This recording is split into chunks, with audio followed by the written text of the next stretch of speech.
It's the Wilk Report. I'm Michael Wilk, coming to you from Cleveland, Ohio, with a little bit of a break from my normal topic of entertainment news, movie and television reviews. I'm going to go into sports for this episode because, this happened right here in my hometown. It's something that's kind of close to me, and I happened to be there when it happened, so I've got a little bit of an inside uh, take on it from someone who actually was present at the stadium and who saw quite a bit of what went down and also saw the replays. I'm here as kind of a witness here. Uh, so if you were an NFL fan, Cleveland Browns beat the Pittsburgh Steelers Thursday night, 21-7. Would have been a great game, except in the last 10 seconds or so, a fight broke out between the Steelers and the Browns when Steelers quarterback Mason Rudolph physically assaulted Browns player Myles Garrett, uh, grabbed his helmet, kicked him in the groin, uh, went after him while he was being restrained by other players. There were a bunch of suspensions handed down, fines all around. But the guy who actually started everything, Mason Rudolph, no suspension. And this is raising issues of race and how we approach things in the NFL. So let me go ahead and bring you to the article from Browns Maven over at SI. Mason Rudolph lit the match, started the fire, fanned the flames, not suspended. And here's a picture of the asshole right here. All right, so this is by Pete Smith, the writing November 15th. The game was on the 14th. The NFL handed out punishments for the actions of three players involved in the brawl between the Cleveland Browns and Pittsburgh Steelers. Defensive end Myles Garrett received the harshest punishment, getting the rest of the season, if not longer, for swinging a helmet and hitting another player. Larry Ogunjobi was suspended 1 game for his actions, shoving a player down, and Steelers center Maurkice Pouncey was suspended 3 games for punching and kicking in the brawl. Those punishments are perfectly reasonable. The lack of action against Mason Rudolph, the one who started everything that transpired and escalated the situation, is troubling and now raises questions about race. Garrett, Ogunjobi, and Pouncey were all suspended fairly for their actions. They also happened to be black. Rudolph, the quarterback who grabbed at Garrett's helmet, kicked him in the groin, and then charged him while he was being restrained, received no punishment. Whether coincidence or not, he happens to be white. It's not a question of over-punishing the 3 African-American players here. It's entirely a question of refusing to hold the one player who started the entire thing responsible, and in so doing, it's impossible not to notice his race. None of this happens if Rudolph doesn't go after Garrett. That doesn't not mean that Garrett isn't responsible for his part or that Pouncey and Ogunjobi aren't responsible for theirs, but Rudolph lit the match when he started going after Garrett. He lit the fire when he kicked him in the groin. He then fanned the flames by chasing after him when Garrett was being restrained by David DeCastro. To this point, he's not being held accountable for any of it. The NFL holds the right to carry out further action, but their initial statement here is appalling. The video is freely available and quite clear.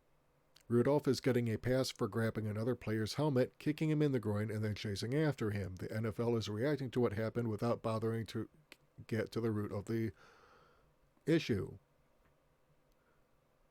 Rudolph deserves to be suspended for multiple games. It seemed reasonable that he'd get at least 1, that he's not missing any games and will get to play next week while the 3 other players will all be suspended is absurd on its face. A fine, however massive it might be, will not be enough. The person who started everything will be going out there trying to help his team win, while these 3 will be unable to help theirs. That leaves an indelible image. Everything about the events at the end of the game is awful. Awful for the players, the league, and the sport itself.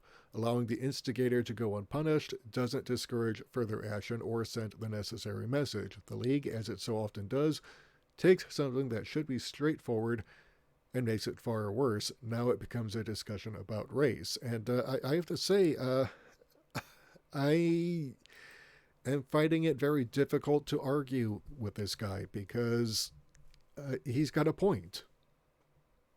This does look very bad for the NFL, where a white player starts something on the field, only gets a fine, while the 3 people with whom he started a fight all get suspensions in addition to heavy fines. How is that fair? Again, no one's defending what Garrett or Ogunjobi or Pouncey did. They all got suspended. Everyone concurs that they deserve their suspensions. No one is defending them here. I'm not defending them here. So, yeah. But the fact is, Mason Rudolph did in fact start all of this, and he should face suspension for his actions. Because without him, the other 3 would not have done what they did. So why is he getting to still play while the others are all kept off the field? I mean, this is some pretty big BS here. I mean, because it establishes a pattern. I mean, Colin Kaepernick did far less than either of these 3 other players did. All he did was take a knee during the national anthem,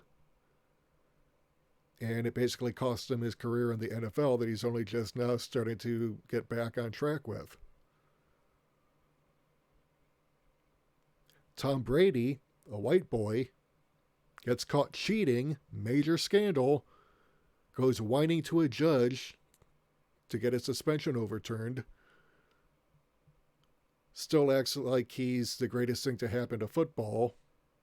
Well, no, he's really just a blueberry bitch. Always has been, always will be. End of story. He is not the greatest of all time. He's not even the greatest cheater of all time, because the great cheaters do not get caught, and Tom Brady did. So, yeah. You don't like it?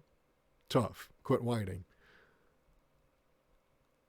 The point here is there is a disproportionate punishment towards players of color, while white players who arguably do worse get a relative slap on the wrist, if they get punished at all.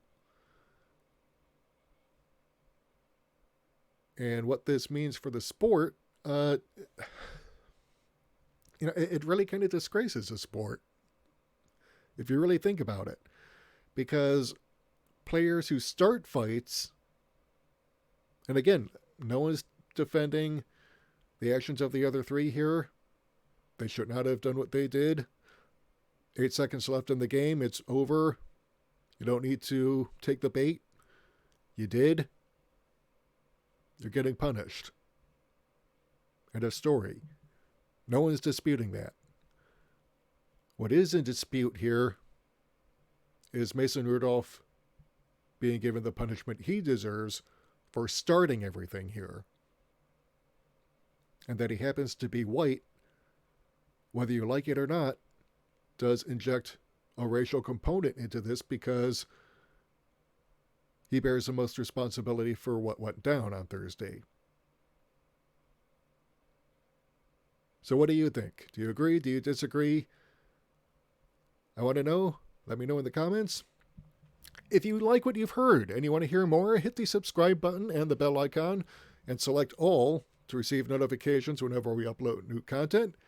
Hit that like button, share this video. If you want to help support the channel, keep the lights on, and help us bring you more content, head over to our Patreon or subscribe to our page. We can't do this without you. I'm also doing a tech fundraiser. Link below.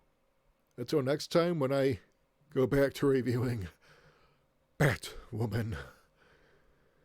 This is Michael Wilk for the Wilk Report saying take care, good night, I'm out.